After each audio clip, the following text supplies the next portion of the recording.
sa pagsasabi ng mga kapahayagan mula sa Diyos. Kung ano po ang nais niyang ipahayag sa atin, bukas po ang aking bibig para ihayag ang nais niyang ihayag sa lahat. No? Kaya po, sa mga nanghihina,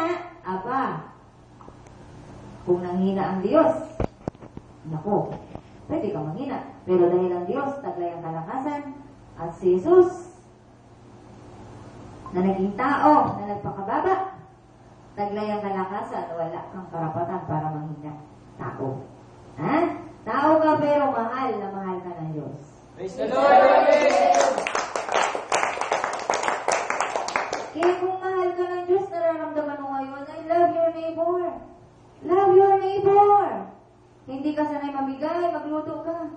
Nang ginataang dahon ng kamote, talpos ng kamote. Nilagyan mo ng tinapa. Wow, ang sarap na, di ba? And then, ipag-pray mo muna. At mamigay ka sa kapitbahay mo.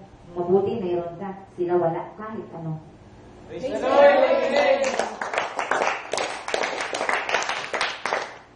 Magagawa yan ng isang taong binuksan na ng Diyos ang puso.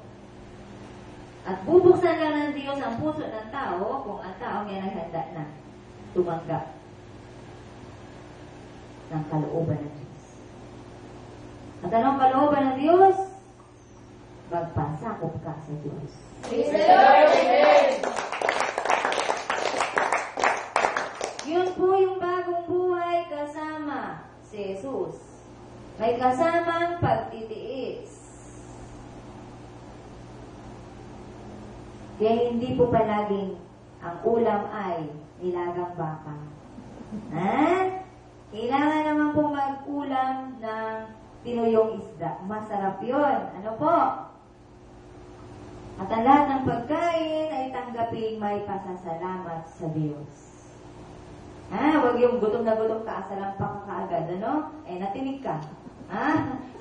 Diyos ko, tagay mo ang tinig. Hindi ka naman nagpasalamat bago mo kainin yung pagkain. Diba? The Lord! Diba? Buksan niyo po ang inyong isip. Uulitin ko kung walang alam. Ako ay isang sisid lang. Walang kabuluhan. Pero nagkaroon ng halaga ang sisidang ito para sa inyo. Praise the Lord!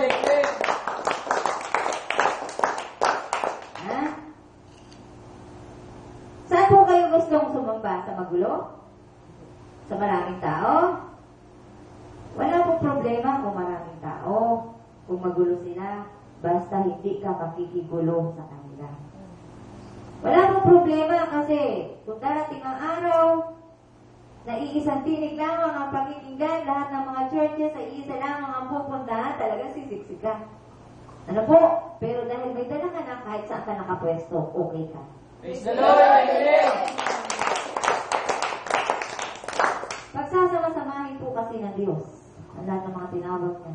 Kung kailan po mangyayari yun, Diyos lang po ang nakakaalam. Kung tayo ay abutang pang buhay, at least ngayon po ay alam niyo na, magaga na po yan. No? Kung tayo naman po ay nandun na sa kabilang buhay, kasama pa rin po tayo doon. Hindi pwedeng hindi. Gusto ko lamang pong ipaalam sapagkat may isang nanay dito. Ngayon lamang nakasaksi. Ang sinasabi ko po, paghawak-hawak, kaya lang pong sanay na sanay ka dyan. Pero ganoon pa man, panahon na po. Napakabuti ng Diyos. Buhayin mo po yung faith mo, ikaw ay templo. Kaya mo manggamot. Kaya mo magsalita ng Diyos sapagkat sumasayo ang banal na Espiritu. Do it. Huwag mong iasa sa kahoy. Sa banal na Espiritu na nananahan sa katawan ng tao, makikita mo ang milagro. Praise the Lord! Amen! Meron kayo ang Espiritu ng Diyos. Nalulungkot po ako. Sino po ba ang likod ng Diyos na magsasaayos niyan? Ano po? Tayo ang templo ng banal na Espiritu. Ang puso nating tumitibok. Hindi yung puso na nilagyan ng makina para puntahan mo at makita mong tumitibok ang puso ni Jesus doon sa malinaw. Ang puso mo ang Praise the Lord. Amen. Nakakalungkot pong isipin,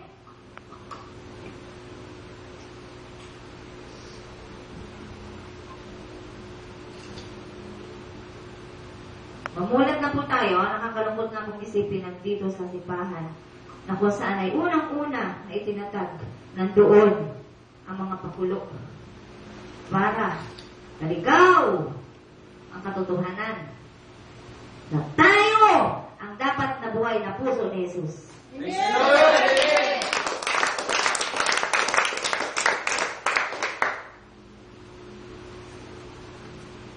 Sa halip na ikaw ay pumila, dapat ay pumapalakpak ka na at sumisigaw ka na ng purihin ng Diyos! Purihin ng Diyos! Praise the Lord. Amen. Sapagkat buhay si Jesus sa iyo, kaya makakasigaw ka ng Amen! Hallelujah! Praise the Lord! Amen! Amen. Hallelujah. Praise the Lord. Amen.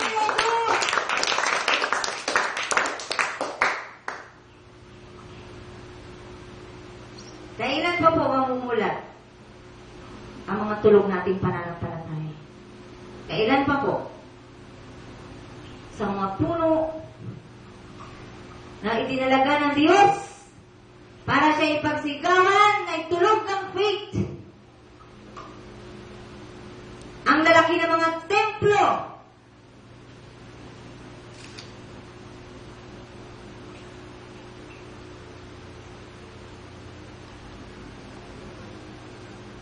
nasa loob ng bubong ng mamahaling templo ang mga lingkod at hindi nababasa. Kumakain sa oras, labas kayo sa mga lansangan, puntahan ninyo ang walang makain at kayo mismo ang magabot. Yes, Lord. Praise the Lord.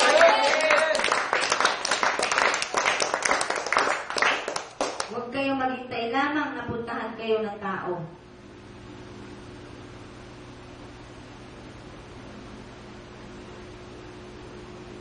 Nakakalungkot. Isipin. Si Jesus ay Espiritu. Si Jesus ay Espiritu. Praise the Lord. Amen.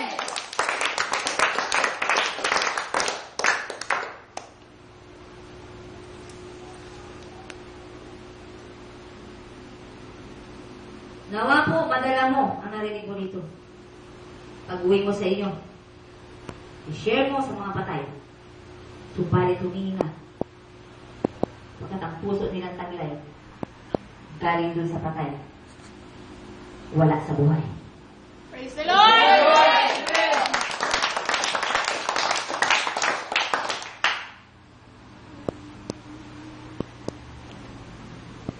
Kung mali po ang sinasabi ko, handa ko pong tanggapin ang parusa sa akin ng Diyos. Kung mali ang inihahayag ko, na si Jesus nga ay buhay, kaya dapat tayo buhay sa pananampalataya. Praise the Lord. Amen.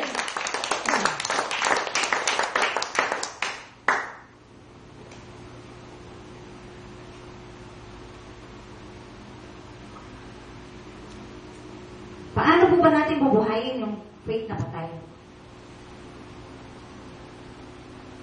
Magsama-sama tayo mga buhay. Pakita natin. Lord, amen.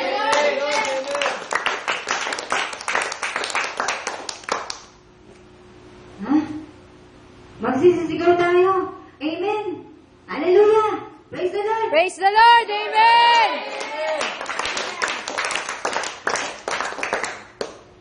Ilang oras ka nakapila doon? Para lang karating ka doon. At doon mo hawakan si Kristo.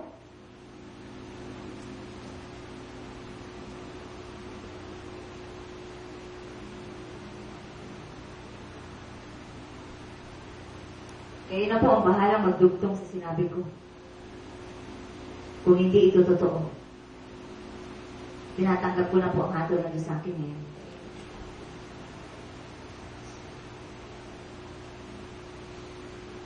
Pero dahil alam ko na nandito siya sa puso ko.